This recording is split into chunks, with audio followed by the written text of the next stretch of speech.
मग आपण जेव्हा आपण याच्यामध्ये इंटिजर सम इंट कॉमा इंट या आर्ग्युमेंट लिस्ट यूज केली, मेन फंक्शनचा डिफॉल्ट रिटर्न टाइप हा काय असतो तर ह्याच्यामध्ये मी लिहिला इंटिजर.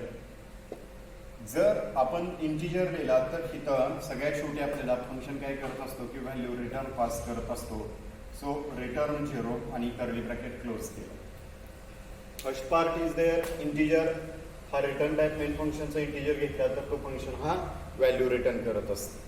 सपोज आपण कुठल्याही रिटर्न टाइप नाही दिला फंक्शनचा, हा जो मेन फंक्शन आहे ह्या मेन फंक्शनला आपण कुठलाही रिटर्न टाइप नाही दिला तर इथं बाय डिफॉल्ट कंपायलर ऑटोमॅटिकली काय करत असतो की ह्याला जो रिटर्न टाइप आहे तो रिटर्न टाइप कोणता अलोकेट करतो तर इथे इंटिजर अलोकेट करतो. म्हणजे कोणत्याही फंक्शनचा जर रिटर्न टाइप आपण नाही मेन्शन केला किंवा आपण इथं डिक्लेअर नाही केलं तर त्याच्यामध्ये त्याचा जो डिफॉल्ट रिटर्न टाइप आहे तो आपण इथं कन्सिडर केला की इथं इंटिजर आला. नेक्स्ट दिलेल्या एक्झाम्पलमध्ये आपण top to bottom execution continue करून घेतलं तर याच्यामध्ये काय आहे तर हा first one return type function name parameter list, त्याच्यानंतर रिटर्न टाइप घेतला. रिटर्न टाइप हा इथं इंटिजर, आपण इथं काहीच दिलं नाही इथं व्हाईल घेतला. लोकल डिक्लेरेशन केलेले व्हेरिएबल जे आहे ते व्हेरिएबल आपण इथं यूज केलेले आहे. Integer a, b, c clear screen function print F मध्ये दिला एंटर द 2 नंबर्स की जे आपण यूज करणार आहे. आता ह्याच्यामध्ये स्कॅनएफ फंक्शन यूज केला, %e address a, address b घेतला. Next one c is equal to sum, this is called as function call. हा जो आहे हा function call, this is a calling area. हा इथं फंक्शन कॉल केला. ज्यावेळेस हा इथं कॉल केला जाईल त्यावेळेस फर्स्टली तो इथं जम्प करेल की ॲक्च्युअल ते फंक्शन डिक्लेअर केलेलं आहे किंवा नाही. जर डिक्लेअर केलेलं असेल तर त्याचा रिटर्न टाइप म्हणजे इथं व्हॅल्यू रिटर्न करते आणि सी हा जो व्हेरिएबल आहे हा व्हेरिएबल हा इंटिजर टाइपचा आहे. ओके, सो इथं आपण जो डिक्लेअर केलेला इंटिजर मधला जो सी आहे हा बरोबर आहे का? Yes, there is a correct. Now second one is there sum. आता सम हे फंक्शन आहे, मग सम इथं डिक्लेअर केलाय का? तो केस सेन्सिटिव्ह आहे का? किंवा वरती जसा डिक्लेअर केलाय तो तसा फंक्शन कॉलमध्ये आहे का? येस, म्हणजे याच्यामध्ये ते पार्ट चेक केले जातील.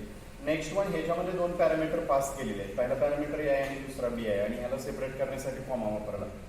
मग इथं फंक्शन डिक्लेरेशनमध्ये कंपायलर चेक करत असतो की याच्यामध्ये 2 पॅरामीटर पास केलेत आणि ते ए आणि बी आहेत आणि हे ए आणि बी हे कोणाचे आहेत तर ह्या इंटिजरचे आहेत. सो इथं इंटिजरमध्ये आहेत का? मग इथले जे पॅरामीटर दिलेले आहेत किंवा आर्ग्युमेंट्स दिलेले आहेत हे इंटिजरचे आहेत का? Yes, they are present in integer type. So मग इथं हे ए आणि बी हे कोणाचे आहेत तर इंटिजरचे आहेत. तर मग इथं काय झालं की एंटर द 2 नंबर्स इथं एंटर करून घेतले. नंबर व्हॅल्यू इथं एंटर करून घेतल्या. मग इथं लगेच काय झालं की ह्या ए आणि बीच्या व्हॅल्यू इथं पास झाल्या. आता हा इथनं पुढे पार्ट एक्झिक्यूट होत नाही तर आता डायरेक्टली हा काय झाला की इथं जम्प झाला. आता ह्या पार्टमध्ये जम्प झाल्यानंतर इथं काय होत आहे तर ह्या प्रोग्राममध्ये इंटिजर सम, इंटिजर एक्स, इंटिजर वाय. तर आता इथं जे पास केलेले आहेत ते ए आणि बी हे 2 जे आहेत हे ए आणि हे जे बी आहे हे it is also called as actual parameter. हे ॲक्च्युअल पॅरामीटर्स आहेत. कारण का तर ॲक्च्युअल पॅरामीटर म्हणजे काय तर ह्यांच्याकडे ओरिजिनल व्हॅल्यू आहे.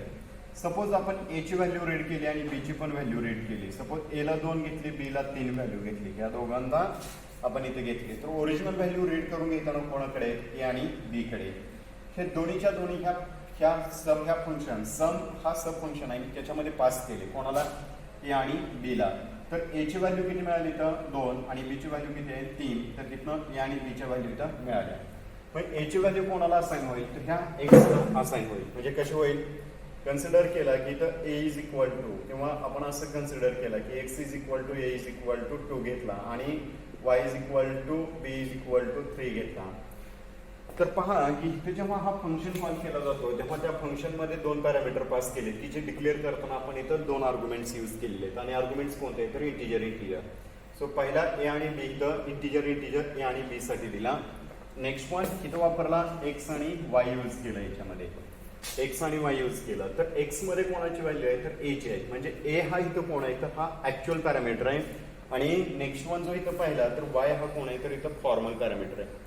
म्हणजे इथं पॅरामीटर पासिंग टेक्निक्स यूज केले जातात आणि ह्या पॅरामीटर पासिंग टेक्निक्स जे आहेत ह्या कशावरती डिपेंड असतात तर ह्याच्यामध्ये फंक्शनमध्ये लिस्ट ऑफ आर्ग्युमेंट्स आहे. ह्या लिस्ट ऑफ आर्ग्युमेंट्स वरती डिपेंड असेल की त्याच्यामध्ये त्या व्हॅल्यू पास करायच्या किंवा नाही किंवा आर्ग्युमेंट पासिंग टेक्निक्स किंवा मेथड यूज करायची का नाही. जर त्याच्यामध्ये मेथड यूज केली तर त्याच्यामधल्या ज्या व्हॅल्यू आहेत त्या व्हॅल्यू काय होणार की याच्यामधनं पास केले जाणार. मग इथं काय वापरलं की इंटिजर कॉमा इंटिजर वापरला, ही आर्ग्युमेंट लिस्ट झाली. इथनं ए ची व्हॅल्यू इथं एक्सला गेली, बी ची व्हॅल्यू वायला असाइन झाली. हा जो आहे हा part it is also called as function definition area. Okay, ह्या डेफिनेशन एरियाला प्रिव्हियस लेक्चर आपण पाहिलं होतं की त्याच्यामध्ये दोन पार्ट पडतात. पहिला जो आहे तो फंक्शन हेडर आणि then second one function body. Function header मध्ये काय आहे तर फंक्शन हेडर मध्ये return type, function name, list of argument separated by comma, terminate आपण इथं करू शकत नाही. रिटर्न टाइप कोणता आहे तर इंटिजर आहे आणि फंक्शनचं नाव काय आहे तर सम आहे. इथं पॅरामीटर्स दोन दिले, एक्स आणि वाय. एक्स कडे ए ची व्हॅल्यू आहे, बी कडे बी ची व्हॅल्यू वाय कडे. मग इथं आणखी एक लोकल व्हेरिएबल डिक्लेअर केला integer Z.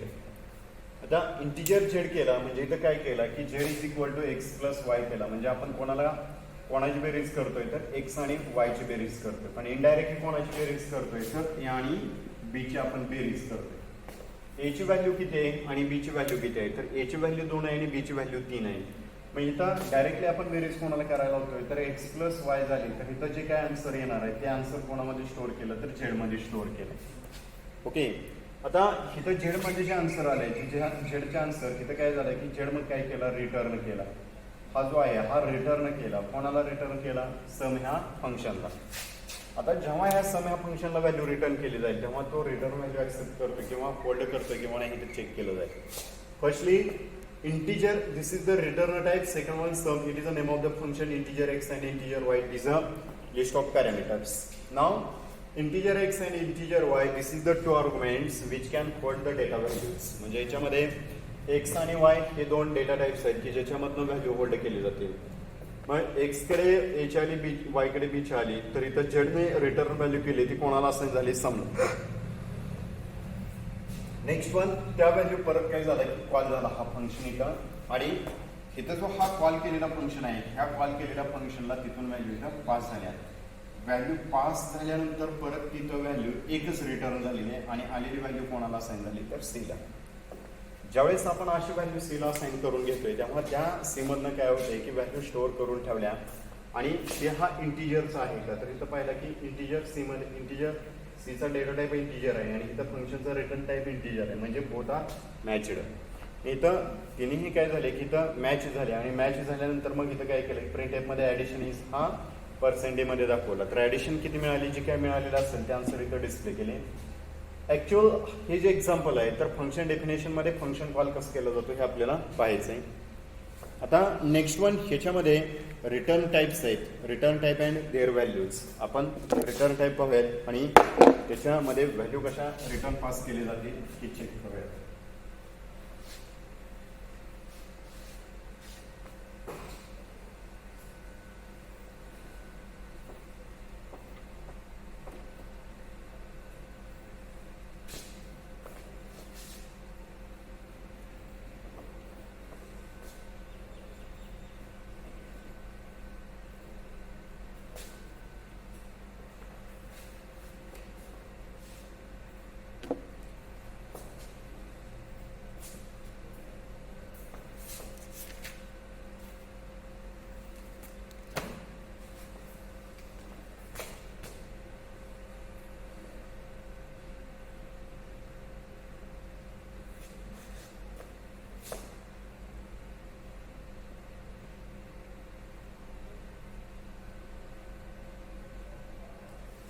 Return value and their type.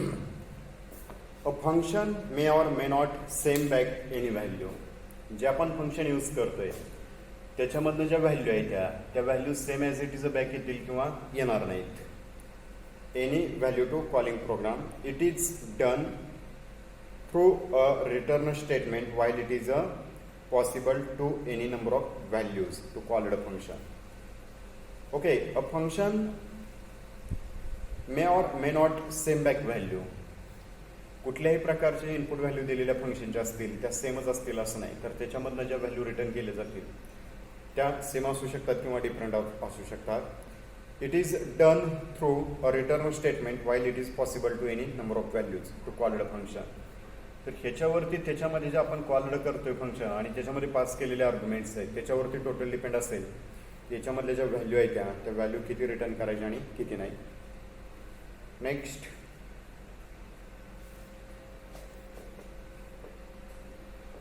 The called function can only returns one value per call at a time. ज्यावेळेस कॉल केलेलं जे फंक्शन आहे ते आपण यूज करतोय तो एका वेळेस फक्त एकच रिटर्न व्हॅल्यू करत असतो, एकापेक्षा जास्त व्हॅल्यू रिटर्न करू शकत नाही. The return statement can take one of the following call. आता रिटर्न स्टेटमेंटचा हा जो सिंटॅक्स आहे हा सिंटॅक्स खालीलप्रमाणे. For example, return or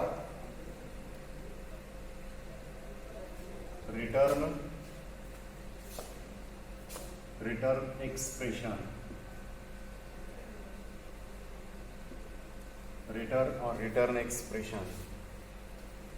return or return expression. Here the first statement doesn't return any value.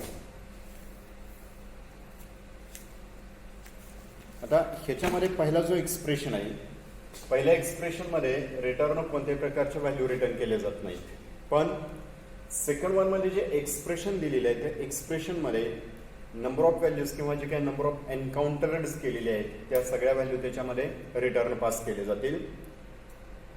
But when return is encounter the control is pass back to calling function.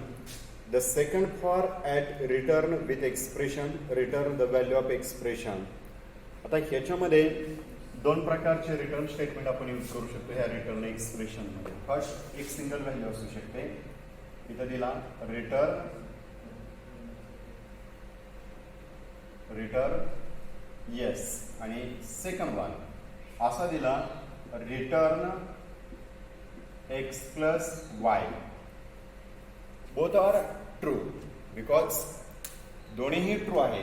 हा याच्यामध्ये result calculate झाल्यानंतर हा output देतोय आणि खालचा जो आहे तो ह्याच्यामध्ये हा फक्त directly without third variable use करून आपले जे काही रिझल्ट आहे किंवा ॲनालिसिस केलेले ज्या व्हॅल्यू आहे त्या व्हॅल्यू ह्याच्यामध्ये पास करत असतो. मग next one, a function may have more than one return statement. A function may have more than one return statement. This situation arises when value return is based on certain condition. एखाद्या फंक्शनमध्ये एक किंवा एकापेक्षा जास्त return statement असू शकतात आणि त्याच्या ज्या रिटर्न स्टेटमेंटच्या ज्या व्हॅल्यू आहेत ह्या सर्टन कंडिशनवरती डिपेंड असते. फॉर एक्झाम्पल, इफ स्टेटमेंट आपण यूज केलं तर इफ स्टेटमेंटमध्ये आपल्याला एकापेक्षा जास्त व्हॅल्यू आपल्याला रिटर्न करता येतात. और सपोज डेफिनेशन मध्ये आपण असा दिला की if X less than 5 condition दिली, लगेच हा काय करेल की हा रिटर्न 1 करेल, एल्स हा रिटर्न 0 करेल. दॅट मीन्स ह्याच्यामध्ये इथं जे काय सर्टन कंडिशन आहे त्या सर्टन कंडिशनवरती आपले एक्सप्रेशन टोटल डिपेंड असते. ह्याच्यामध्ये किती व्हॅल्यू पास करायच्या आणि किती व्हॅल्यू पास करायच्या नाही.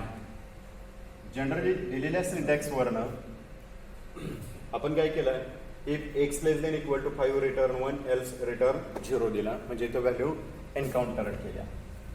त्याचं एक्झाम्पल जर पाहिलं, here according to value of X this function returns either 0 or 1. 1 or 0 or 0 or 1 दोन्हीपैकी आपल्याला जी काय व्हॅल्यू असेल, सफिशियंट व्हॅल्यू असेल ती व्हॅल्यू याच्यामध्ये पास बॅक केली जाईल. एक्झाम्पलमध्ये म्हणजे जर कंडिशन ट्रू असेल आणि जर कंडिशन फॉल्स असेल, इफ कंडिशन सपोज आपण याच्यामध्ये घेतला इज इक्वल टू इथं घेतला, जर कंडिशन सॅटिस्फाईड करायची असेल तर 0, कंडिशन इज फॉल्स करायची असेल तर 1 केला. आपण जनरली आपण काय करतो की इफ मध्ये कंडिशन देतो आपण, if N mod two equality 0 असेल तर ट्रू, नसेल तर एल्स फॉल्स. अशा प्रकारचे जेव्हा आपण कंडिशन मेन्शन करतो तेव्हा त्याला काय म्हटलं जातं की return statement or their type. For example, next example return statement कसे आहेत किंवा रिटर्न व्हॅल्यू कशा पास केले जातील एक्झाम्पल मधनं पाहूयात आपण.